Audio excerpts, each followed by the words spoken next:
Om Swastiastu. Perkenalkan, nama saya Niputu Ayastitisari, NIM 2029141020. Kali ini saya akan melanjutkan video yang kedua, yaitu menjelaskan cara penggunaan aplikasi Stata. Baik, langsung saja kita buka aplikasi Stata. Tampilan awalnya seperti ini. Nah, langkah pertama yang kita lakukan adalah kita buka data Excel, data yang akan kita olah. Nah, kita copy seluruh data tersebut, kemudian kita masukkan ke dalam aplikasi Stata dengan cara Windows, klik Windows, kemudian data editor. Nah, kemudian kita paste di sini dengan cara Ctrl V. Kita pilih yang kedua, treat first row as variable names. Nah, akan muncul data seperti ini. Nah, di sini data variabel X4 di sini merah karena terdapat nilai 0. Maka hal ini dapat diatasi dengan cara destring data. Bagaimana cara melakukan destring data tersebut? Kita bisa lakukan dengan cara di kolom komen kita ketik destring,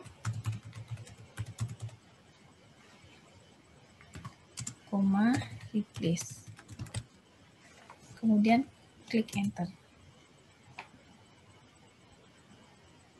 Nah, maka data X4 tadi akan berubah tidak lagi menjadi 0. Selanjutnya, kita setting kolom untuk nomor dan tahun dengan cara kita ketik xtset new year. Kemudian klik enter. Nah, selanjutnya untuk menilai statistik deskriptif, kita ketik sintaks dengan xtsum y1, y2, x1, x2, x3, x4, x5, x6, cx7, cx8, kita klik enter. Nah, di sini disajikan data statistik deskriptif dari X1.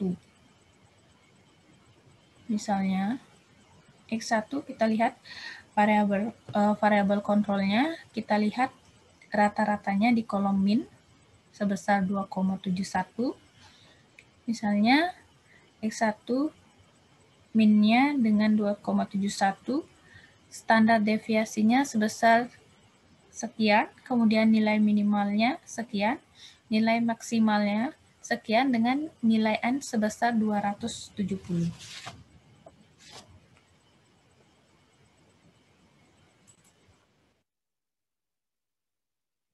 Langkah selanjutnya adalah menguji korelasi dengan mengetik sintaks core, kemudian mengetik variabel,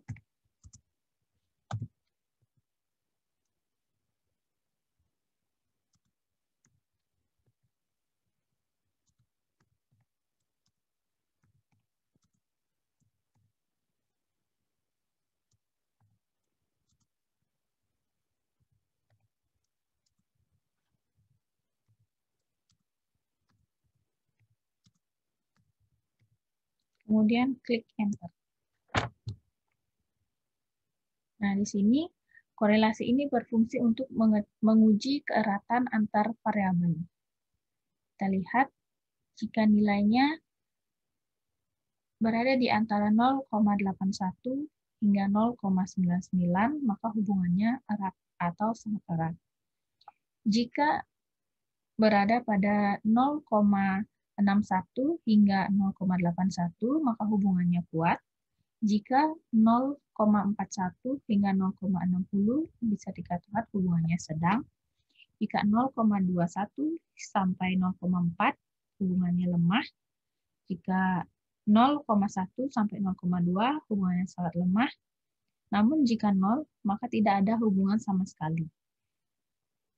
Nah, multikolonialitas dapat terjadi apabila ada nilai antar variabel independen yang memiliki nilai korelasi di atas 0,8. Jika tidak ada di atas 0,8, maka dapat dilanjutkan ke uji berikutnya. Nah, dalam data ini tidak ada data yang di atas 0,8 antara variabel yang satu dengan variabel yang lainnya. Maka dapat dilanjutkan ke uji berikutnya.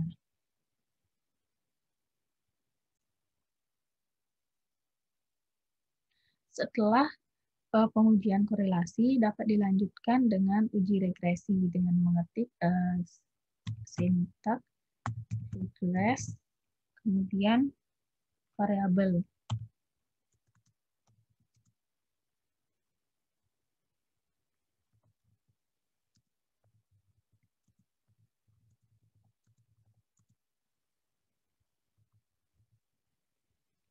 Variabel Y1 hingga variabel X0, kemudian klik Enter.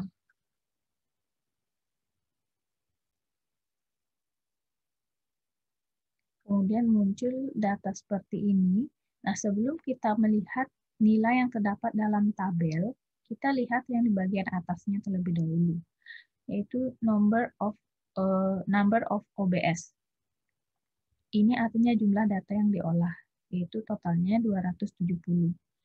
Kemudian di bagian bawahnya adalah terkait dengan apakah modelnya baik atau tidak. Nah, suatu model yang baik dapat disimpulkan pada saat nilai F hitung lebih besar dari F tabel dari data yang diolah. Nah, F tabel itu bisa dicek di tabel bagian F dengan melihat berapa degree of freedom-nya, kemudian jumlah sampel setelah dikurangi dengan degree of freedom angka dari F tabelnya. Berapa, kemudian bandingkan dengan F hitungnya. Kemudian 270 dikurangi 1 dikurangi 6, maka hasilnya 263. 6 ini adalah jumlah variabel X apabila nilai F itu lebih besar dari F tabel, maka dapat disimpulkan bahwa model yang dihasilkan adalah baik. Kemudian prob lebih besar dari F ini menggambarkan secara keseluruhan X1 hingga Xn berpengaruh karena nilainya signifikan lebih kecil dari 0,05.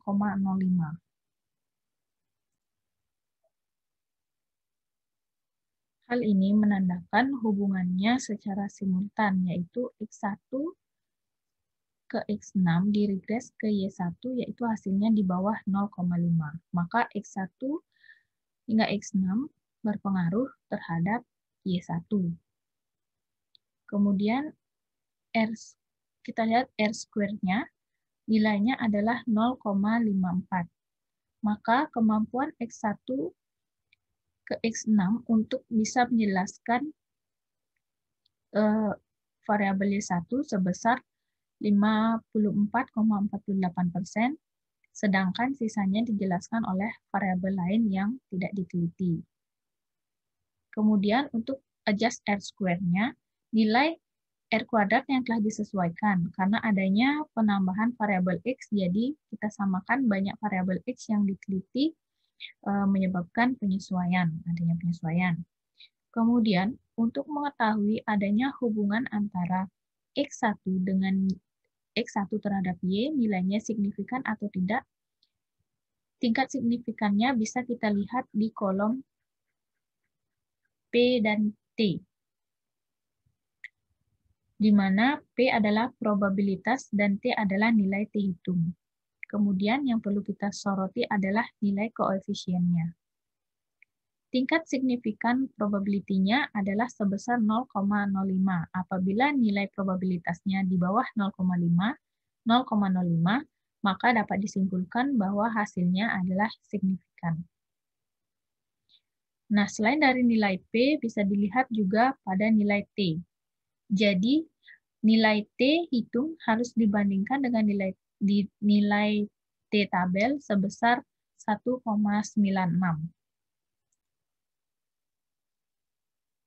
Jika T hitung lebih besar dari 1,96, maka hasilnya signifikan. Jika koefisien positif, maka dapat disimpulkan bahwa jika X1 naik, maka Y juga naik, dan sebaliknya, jika X1 turun, maka Y juga akan turun.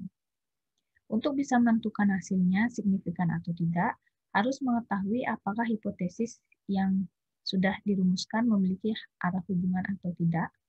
Nah, jika hipotesisnya memiliki arah hubungan, maka menandakan harus menggunakan arah hubungan yang one-tailed, ditambah dengan kata positif atau negatif.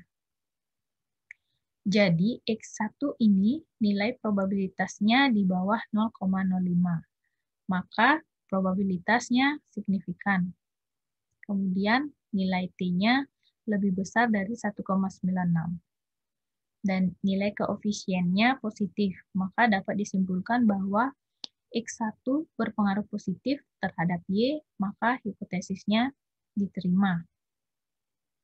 Kemudian, jika koefisiennya negatif, maka hipotesisnya juga diterima. Kemudian, untuk menguji pengaruh langsung dari Y1 ke X6 dan Y1 disertai variabel kontrol CX7 dan CX8 terhadap Y2, kita ketik sintaknya di kolom komen, yaitu regress, kemudian diikuti dengan variabelnya.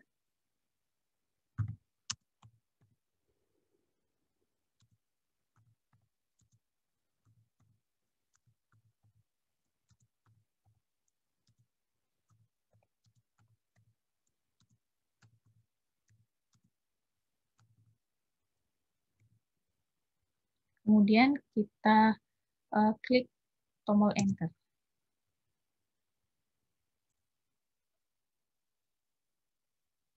Nah, untuk cara membacanya sama seperti yang telah dijelaskan tadi, Y1 berpengaruh positif terhadap Y2 karena nilai T dan P-nya sudah signifikan dan nilai koefisiennya positif, maka hipotesis diterima.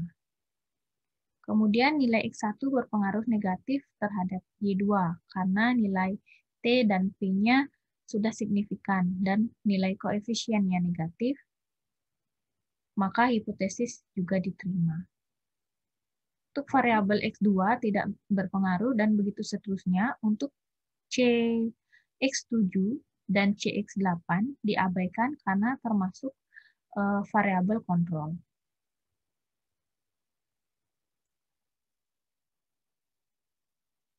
Uji selanjutnya yaitu uji pengaruh langsung dan tidak langsung secara simultan.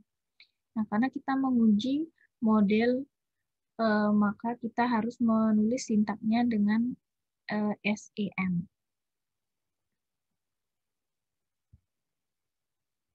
Dengan kita ketik sintaknya seperti ini, kemudian kita klik enter. Maka muncullah data seperti ini.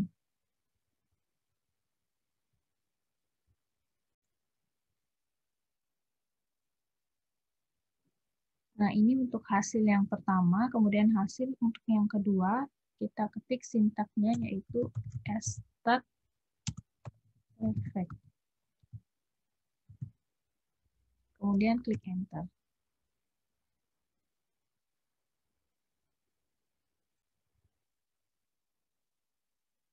Maka akan muncul tampilan seperti ini, kita klik more.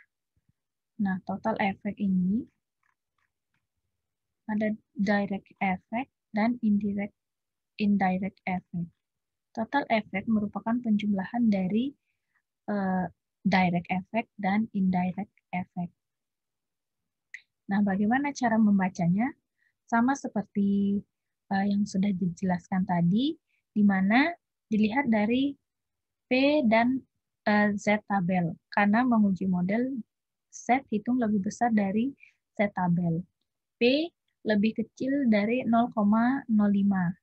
Dan arah hubungannya dilihat apakah positif atau negatif. Nah, jadi pengaruh langsung dari arah hubungan Y1 ke Y2 sama juga seperti yang telah dijelaskan. Nah, untuk indirect effect, jadi pengaruh X1 terhadap Y2, X1 terhadap Y2 melalui Y1 bisa dilihat di tabel ini dan dilihat dari P dan Z. Jika nilai P lebih kecil dari 0,05, maka dapat dikatakan signifikan.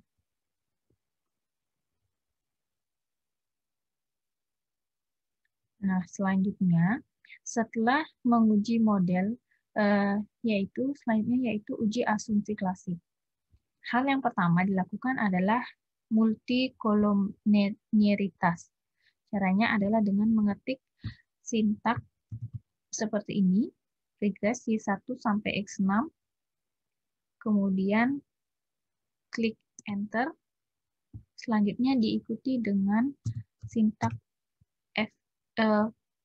VIF atau VIF untuk pengaruh langsungnya. Kemudian persamaan kedua kita ketik sintak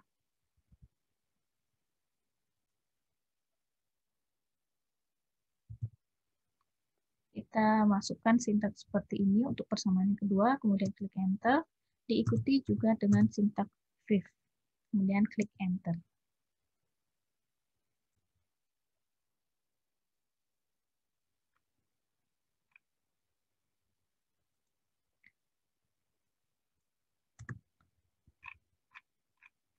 Untuk persamaan yang pertama,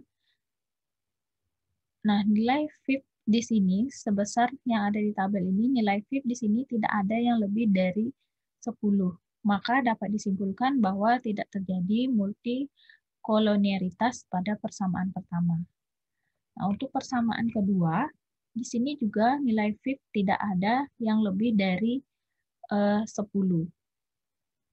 Maka dapat disimpulkan dalam data ini tidak terjadi multikolonialitas.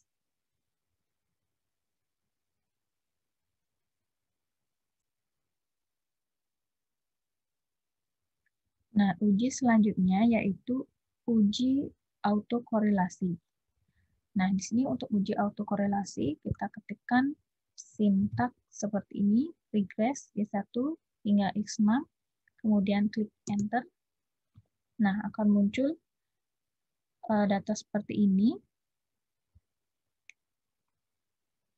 Jika hasil probability-nya lebih besar dari F, maka tidak terjadi autokorelasi.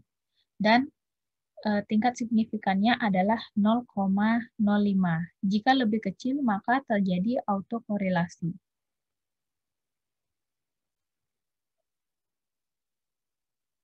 Untuk uji selanjutnya adalah uji heteroskedastisitas. Caranya adalah dengan sintak ketik regress Y1 hingga X6.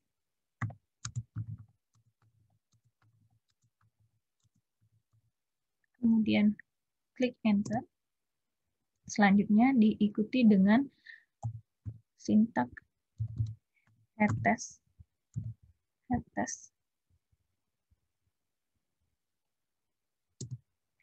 Hanya untuk Kuman efek, nah hasilnya adalah 0,0.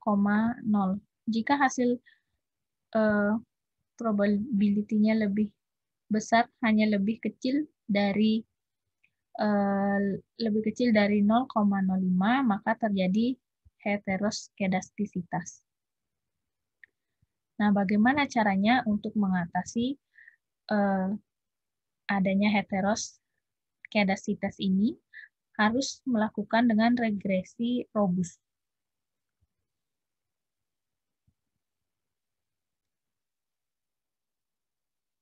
Selanjutnya adalah melakukan uji robust dengan sintaks seperti ini. Kemudian klik enter.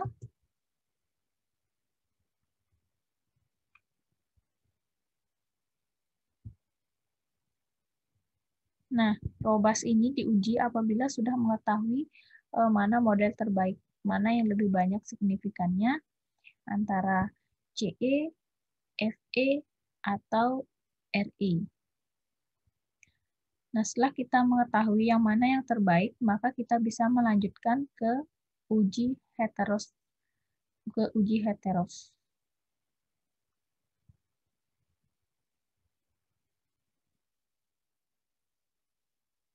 Untuk uji model yang selanjutnya yaitu uji model yang paling sesuai. Di sini bisa melakukan tes dengan melihat Chow test, LM test, dan Hausman test. Untuk Chow test, caranya adalah dengan meregres seperti tadi dengan sintaks regress, enter, kemudian kita ketik predict receipt, kemudian enter.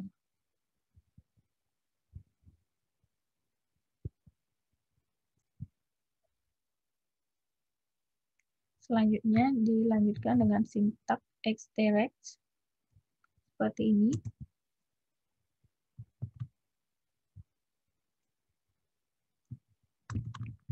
Kemudian dilanjutkan dengan sintaks seperti ini, kemudian klik enter. Selanjutnya extract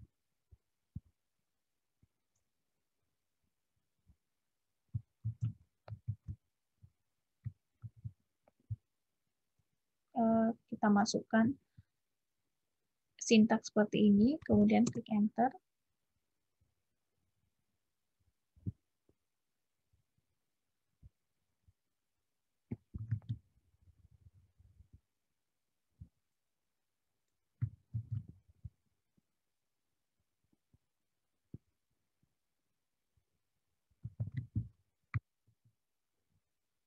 Enter.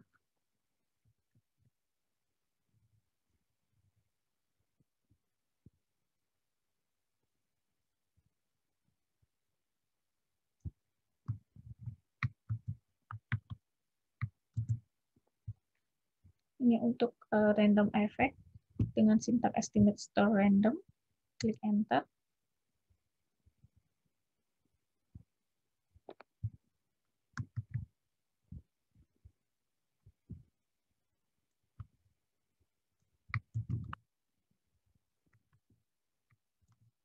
Selanjutnya untuk Hausman test, kita masukkan sintaks seperti ini, Hausman fix random, kemudian klik enter.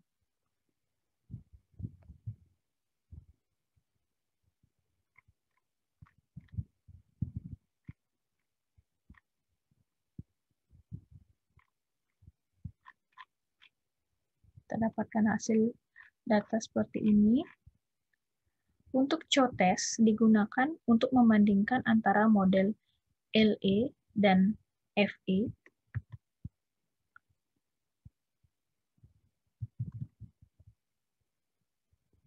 Nilai yang digunakan adalah Chow yang ada di FE atau fixed effect.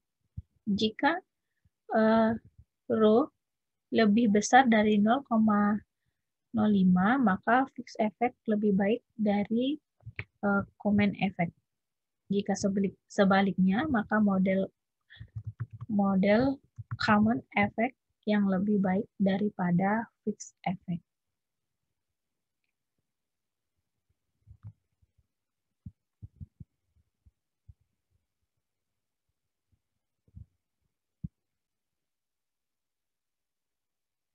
Untuk selanjutnya, LM test digunakan untuk membandingkan model CE dengan RE. Untuk memutuskan mana yang lebih baik bisa dilihat dari nilai ini. Jika nilai ini lebih kecil dari tingkat signifikan, yaitu 0,05, maka model random effect lebih baik dari common effect. Jika sebaliknya, maka CE lebih baik dari RE.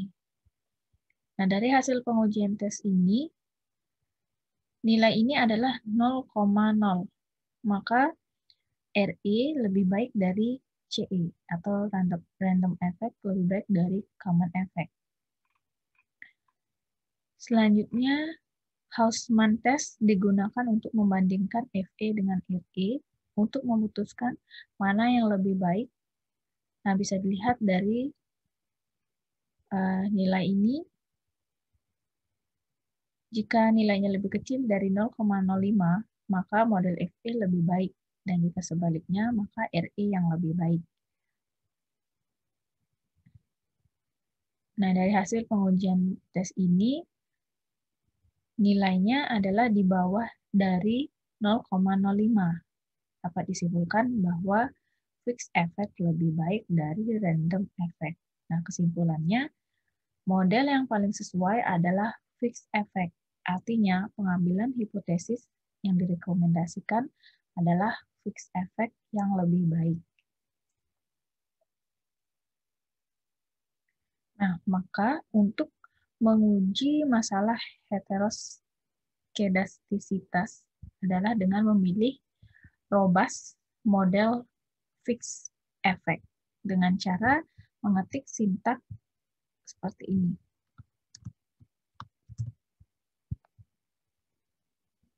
Kemudian klik enter. Nah, kita lihat dari tabel ini, rentang nilainya tidak terlalu mencolok. Nah, cara mengetahui hipotesisnya diterima atau ditolak bisa dilihat dari nilai P dengan tingkat signifikan 0,05. Jadi dari tabel ini, X1, X2, X3 signifikan, 1, X2, X3 signifikan, X6 signifikan, X4 dan X5 tidak signifikan. Nah, ini adalah pengolahan data dengan model interframing. Nah, sekian pemaparan saya, penjelasan saya mengenai pengolahan data menggunakan alat stata. Mohon maaf jika ada salah dalam penyampaian. Akhir kata, saya tutup dengan Paramasanti. Om Santi Santi Santi Om.